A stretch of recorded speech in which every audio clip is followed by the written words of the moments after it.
नमस्कार, आप देख रहे हैं द लोकमंच। आपके साथ मैं हूं निहारिका शादी। आज के वर्चुअल चर्चा शो में हमारे साथ मौजूद हैं वरिष्ठ समाज सेवी अनिल सिंह।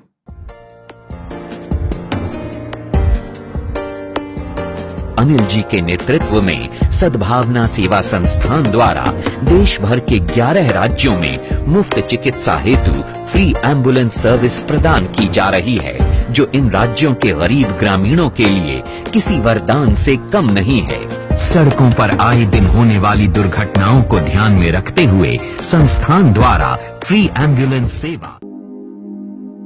अनिल सिंह जी, हमारे वर्चुअल चर्चा शो में आपका बहुत बहुत स्वागत है। नमस्कार अनिल जी, सबसे पहला सवाल मैं आपसे पूछना चाहूंगी कि जैसा कि अभी कोरोना का महामारी पूरे विश्व में फैला हुआ है, कहर पूरी तरीके से जारी है और अभी भारत की स्थिति की अगर हम बात करें तो कहीं ना कहीं वो खराब है पूरी तरीके से। तो इस पर प्रधानमंत्री मोदी जी ने इन दौरान जो कदम उठाए हैं वो आपके तरीके से किस हद तक वो सही है, और अगर सही नहीं है तो क्या कुछ करना चाहिए था आपके हिसाब से? देखिए, मेरा मानना यह है कि माननीय प्रधानमंत्री जी ने जो कदम उठाए हैं बहुत ही सराहनीय है। देखिए, उन्होंने आम जनता के लिए भी सोचा, उन्होंने मजदूर वर्ग के लिए भी सोचा, उन्होंने किसान वर्ग के लिए भी सोचा, और तीसरा उन्होंने व्यापार भाइयों के लिए सोचा। वो अलग बात है कि व्यापार भाइयों को उसकी सुविधा नहीं मिल पा रही है, लेकिन प्रधानमंत्री जी ने सभी लोगों के लिए बराबर अपनी सोच बराबर रखी और सभी के लिए अलग अलग पैकेज दिए। मेरा मानना यह है कि माननीय प्रधानमंत्री जी द्वारा जो उठाए गए कदम है वो बहुत सराहनीय है। जिस तरीके से उन्होंने, देखिए, गरीब आम जनता के लिए नवंबर तक के लिए फ्री राशन की व्यवस्था की है और भी अन्य लोगों के लिए जो जो सुविधाएं दी है वो बहुत सराहनीय है। मैं तो इस बात को, लेकिन साथ साथ इसमें एक बात और बोलना चाहूंगा कि व्यापारी वर्ग के लिए, जैसे बैंक के लिए बोला उन्होंने कि भाई हमने इतने करोड़ का पैकेज व्यापारी भाइयों के लिए दिया है, लेकिन वो व्यापारी भाइयों को उसका कोई लाभ नहीं मिल पा रहा है। आज हम लोग बैंक में जाते हैं तो वो तरीके के हम पर कि आप ये करिए, आप इस चीज की तैयारी करिए। अब ये सब चीजें तो मेरी समझ से बाहर है, तो मुझे नहीं लगता कि व्यापारी वर्ग को कोई इसका लाभ हुआ है। व्यापारी वर्ग तो दोनों तरफ से मरा है। देखिए, लॉकडाउन में भी उसको नुकसान हुआ। दूसरा, आज की डेट में किसी प्रकार की भी उसको कोई राहत नहीं मिली है। सिर्फ और सिर्फ व्यापारी वर्ग को तो किसी प्रकार का भी कोई लाभ नहीं हुआ है। अनिल जी, आपने बात किया व्यापारी वर्ग का, तो उन्होंने लोकल फॉर वोकल की जो बात कही थी। बात तो कहना और कोई चीज लागू कर देना बहुत आसान होता है, लेकिन वही अगर आप सबको ही बोल रहे हैं कि एक बैंकिंग सेक्टर की हालत खराब है और उन्होंने सीधे बोल दिया कि लोकल को ज्यादा महत्व दे, तो आपको क्या लगता है कि अगर लोकल को ज्यादा महत्व देने पर भी स्थिति ठीक हो जाएगी? देखिए, लोकल को महत्व हम जब ही दे सकते हैं जब व्यापारी वर्ग को, जो मैन्युफैक्चरिंग यूनिट है, उनको हम लोग कुछ सुविधाएं देंगे। आज देखिए, विद्युत विभाग है, उसने इस 4 महीने के दौरान में किसी तरीके की भी कोई राहत व्यापारी वर्ग को नहीं दी। जीएसटी है या अन्य टैक्सेज हैं, उसमें भी किसी प्रकार की कोई राहत व्यापारी वर्ग को नहीं दी गई है। आप एक चीज बताइए मुझे कि भाई व्यापारी कहाँ क्या करेगा? व्यापारी वर्ग मजदूरों को भी देख रहा है, मजदूरों का भी ख्याल रख रहा है, उसको अपना बैंक का इंटरेस्ट का भी देखना है कि बैंक का इंटरेस्ट किस तरीके से वो उसे देना है। ना तो बैंक ने कोई किस तरीके की राहत दी, तो ये आप मुझे कैसे मैं मान सकता हूं कि ये जो अपना आत्मनिर्भर वाला जो सरकार का निर्णय है कि अभी सफल हो पाएगा? ये सफल जब ही हो पाएगा कि सरकार छोटे व्यापारियों से लेके, छोटे मैन्युफैक्चर से लेके सभी को पहले एक समझे,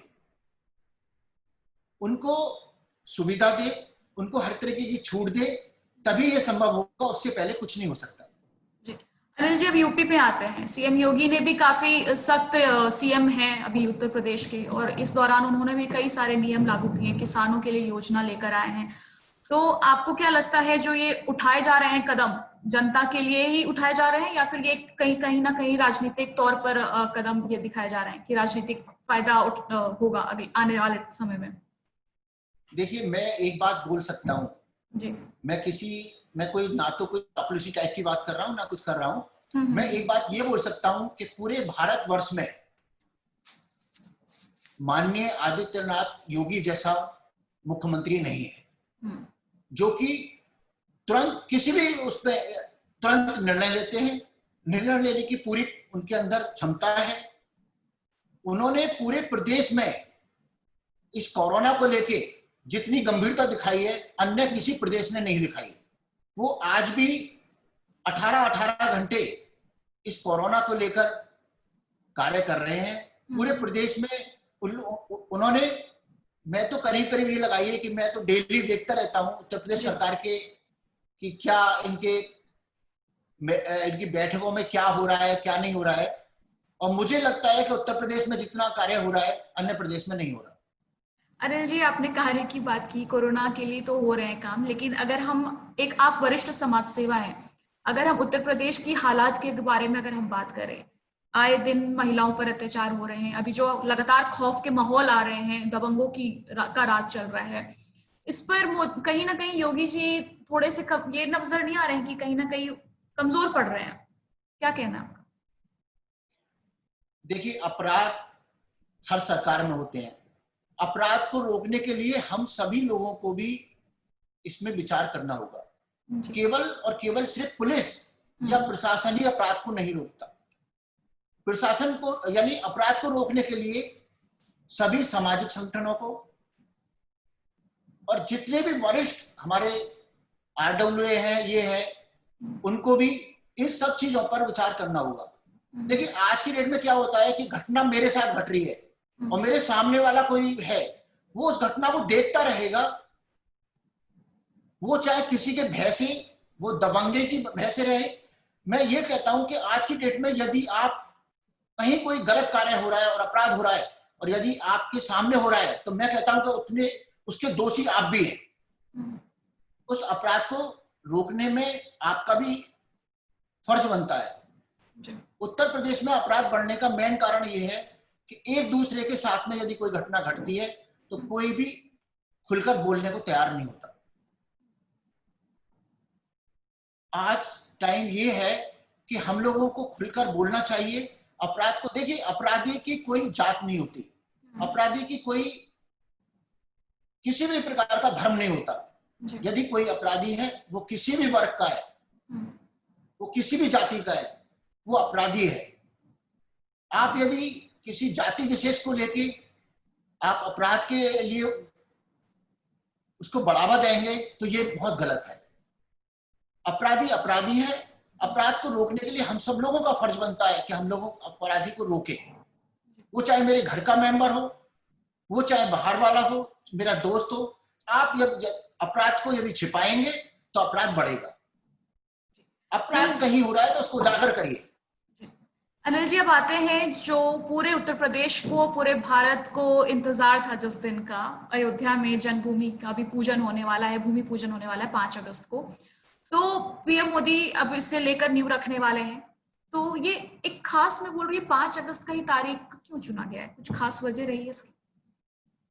देखिए, ये तो माननीय प्रधानमंत्री जी का और भारत सरकार का निर्णय है डेट का, तो लेकिन ये सभी हम लोगों को इस पर ना जाकर, ये हमारे लिए पूरे भारतवर्ष को, क्या विश्व को, मैं कहता हूं कि ये बहुत गर्व की बात है कि हम लोग 500 साल बाद राम मंदिर का निर्माण करने जा रहे हैं। और ये मेरे लिए नहीं, ये पूरे विश्व को इस पर गर्व होना चाहिए। जी। और अनिल जी, अभी जो कल 29 अगस्त को हमारे देश में राफेल लड़ाकू विमान आने वाला है, एक बहुत ही बड़ी उपलब्धि मान लीजिए एक तरीके से, जो अंबाला एयरबेस पर पहुंचने वाला है।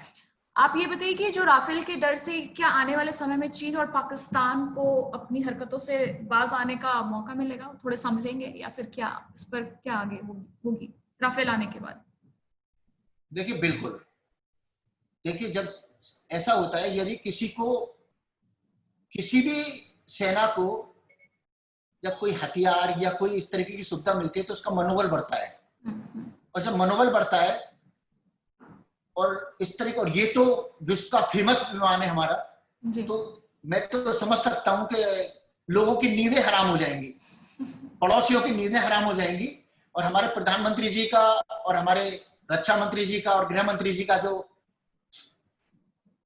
एक सोच है भारत के लिए, वो मैं कहता हूं कि बहुत ही सराहनीय है। अनिल जी, अब आपके संस्था के बारे में हम बात करते हैं कि इस कोरोना काल के दौरान आपकी संस्थाओं ने कई बार हमने देखा कि कंबल आप लोगों ने बांटे हैं, और इसके साथ साथ आपने क्या काम किए हैं उत्तर प्रदेश के? मैं संस्था के बारे में बताना चाहूंगा। ये हम लोगों ने 2010 में शुरू की थी जी। और 2010 में हमने जिस समय शुरू की थी तो यहाँ पर दीपक अग्रवाल जी जिलाधिकारी थे और एसएसपी थे यहाँ अमिताभ यश साहब। तो हम लोगों का ऐसा कोई वो नहीं था कि हम लोग इतना बड़ा आज जिस स्थिति में पहुंच गए हैं। हम लोगों का विचार था कि एक एम्बुलेंस, क्योंकि मेरे छोटे भाई की जो डेथ थी वो रोड एक्सीडेंट में हुई थी, तो वो दर्द था कहीं ना कहीं मेरे दिल में। तो ये था कि भाई चलो एक दो एम्बुलेंस हम लोग जहां बहुत ज्यादा एक्सीडेंट होते हैं वो हम लोग शुरू करें। लेकिन मेरे मित्रों के साथ जैसे जैसे मैंने अपने विचार साझा किए लोगों से, इसी तरीके से मेरे साथ लोग जुड़ते गए, और जुड़ते जुड़ते जिस समय हम लोगों ने ये दिसंबर 2010 में शुरू की, हमारे पास 15 एम्बुलेंस शुरू हो गए। हम लोगों ने ये 15 एम्बुलेंस से शुरू किया और 15 एम्बुलेंस से शुरू करते करते आज 11 राज्यों में 318 एम्बुलेंस निःशुल्क हमारी चल रही हैं, जो कि सड़क दुर्घटना में घायल लोगों को नजदीक के सरकारी हॉस्पिटल में पहुंचाने का कार्य कर रहे हैं। और इसके साथ साथ हम लोग सर्दियों में कंबल वितरण करते हैं। अभी कोरोना में हम लोगों ने करीब 29,814 लोगों को हम लोगों ने आज तक परिवारों को हम लोगों ने राशन मुहैया कराया है। और मैं ये बता सकता हूं मैम कि ये सब ईश्वर की कृपा है। हमने नहीं सोचा था कि हम लोग इस संख्या तक पहुंच सकते हैं, लेकिन ईश्वर ने पता नहीं कैसे क्या व्यवस्था की, क्या माध्यम बनाया हम लोगों को, मैं समझ नहीं सकता। आज की डेट में भी मेरे पास 10 से 15 लोग ऐसे हैं कि जिनको की या तो काम छूट गया, उनका नौकरी छूट गई, उनको तनख्वाह नहीं मिल पा रही है या उनका कार्य बंद हो गया, उन लोगों को हम आज भी राशन मुहैया करा रहे हैं बराबर। और मैं ईश्वर से प्रार्थना करता हूं कि ईश्वर आपने हमें जिस माध्यम हमें माध्यम बनाया है, तो ऐसे माध्यम हमें हमेशा हमें ये काम सौंपते रहना। अनिल जी, बहुत बड़ी सेवा आप कर रहे हैं, भगवान ऐसे ही आपको आगे बढ़ाते रहे, मार्ग आगे दिखाते रहे। आखिरी सवाल मैं पूछूंगी, हमारे मंच के थ्रू आज के युवाओं को आप क्या संदेश देना चाहेंगे? क्योंकि आज के युवा बहुत जल्दी भटक जाते हैं, कोई भी रास्ते, कोई कुछ बोल दिया, कोई कुछ टिप्पणी कहीं से आ गई तो तुरंत भटक जाते हैं, उनकी अपनी सोच नहीं रहती है। तो आप एक वरिष्ठ समाजसेवी होने के नाते आज के युवाओं को क्या संदेश देंगे? मैं युवाओं से ये कहना चाहूंगा कि आज के टाइम में कोई भी असंभव चीज नहीं है। यदि आप एक प्रयास करेंगे तो उस प्रयास के जिस भी कार्य के लिए आप प्रयास करेंगे, मैं तो यही कहूंगा कि अच्छा प्रयास करें। जब आप किसी चीज के लिए प्रयास करेंगे तो सफलता निश्चित मिलेगी। मैं ये कह सकता हूं कि हम लोगों ने कभी सोचा ही नहीं था कि हम लोग आज इस प्लेटफॉर्म पर खड़े होंगे, लेकिन हमने एक सच्ची लगन से सभी लोगों को साथ लेकर, आज भी हम लोग सभी लोगों को साथ लेकर चलते हैं, सभी लोगों को बराबर सहयोग मिलता है। आज हमारे पास 14,000 सद्भावना सेवा संस्था के वर्कर हैं 318 स्टेट में, और जो कि हर तरीके से तन मन धन, और ये लगाइए कभी भी वो हर समय 24 आवर्स तैयार रहते हैं। तो मुझे ये मेरे को एक, मैं जब ये सोचता हूं तो मैं ईश्वर को बार बार यही धन्यवाद देता हूं, ईश्वर आपने मुझे माध्यम तो बनाया है, मैं आपको बार बार धन्यवाद देता हूं कि आपने मुझे इस लायक समझा। बहुत बहुत धन्यवाद सर, अपना समय देने के लिए हमारे को बहुत बहुत धन्यवाद। इसी तरह के चर्चा के लिए जुड़े रहने के लिए देखते रहिए द लोक मंच, और इसके साथ ही अगर आपको हमारी वीडियोस पसंद आ रही है तो प्लीज शेयर करें, लाइक करें, कमेंट करें और बेल आइकन दबाना ना भूलें, ताकि सारी अपडेट्स आपको फटाफट मिलते रहें।